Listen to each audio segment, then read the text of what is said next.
The Historic Desk. The show must go on, or else. How a bunch of fussy thespians became Imperial China's most terrifying spooks. The Tang Dynasty's Pear Garden acting school was Emperor Xuanzong's baby. Imagine Juilliard, but with more silk, more gongs, and 100% higher chance of being beheaded if you missed a cue. These weren't just actors, they were the pampered, perfumed rock stars of the 8th century. But then the Anlushan rebellion happened. The emperor ran away like a scalded cat, and the whole glittering edifice came crashing down. The new regime, staring at a mountain of debt and a country full of angry warlords, decided that state-funded avant-garde theatre was, perhaps, a luxury they could skip. So, picture it. A troupe of mopey, unemployed actors, accustomed to thunderous applause and imperial blowjobs, now sleeping in a ditch outside Chang'an. Their leader, a hammy old bastard named Guo Thunderfist Fang, who'd made his name playing heroic generals, was about to sell his favorite wig for rice when a new patron appeared. This wasn't some art-loving aristocrat. It was eunuch director Wang, the Weasel Chow, head of the palace's brand new and fantastically illegal secret intelligence service. Wang had a problem. His spies were unimaginative thugs who stuck out like a boner in a monastery. He needed agents who could lie for a living, who could become other people, and he was looking at a wagon full of them.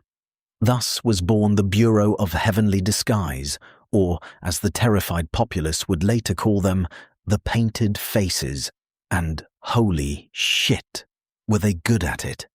These weren't spies, they were method actors of espionage. Need to know if a provincial governor is skimming taxes. They wouldn't send a boring auditor. No, they'd stage an elaborate, months-long improvisational tragicomedy. Guo Feng and his crew would arrive in town disguised as a boisterous merchant family, a bickering Taoist sect, or, their masterpiece, a troupe of visiting Sogdian acrobats with a suspiciously detailed knowledge of irrigation policy. They'd inveigle themselves into the governor's life, testing his greed, his loyalty, his sexual proclivities, all while performing the most gripping local theatre the province had ever seen. The play would only end when the governor was either ruined, promoted, or exited stage left in a convincingly accidental manner. Interrogations were conducted not with hot pokers, but by trapping a suspect in a scene with an actor so skilled at playing their guilty conscience that the poor bastard would confess just to make the soliloquies stop. The Bureau's headquarters was a decommissioned opera house, its costume department a national security asset. Their reports to the throne were written in flawless 5-act structure, complete with dramatic reveals and character critiques.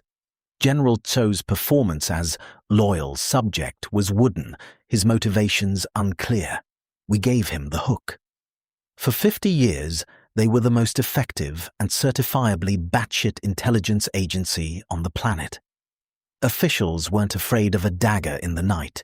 They were afraid of realizing the new tea seller, their favorite courtesan, and the oddly compelling stable boy were all part of an elaborate theatrical production designed to end with their starring role in a public execution. Filed by Magdalena Footlights Rojas Park for Historic, and that concludes today's broadcast. If this dispatch has left you itching to rewrite history yourself, visit historic.com. The editors are standing by, the ink is still wet, and the phonograph horn has been known to favor a newcomer.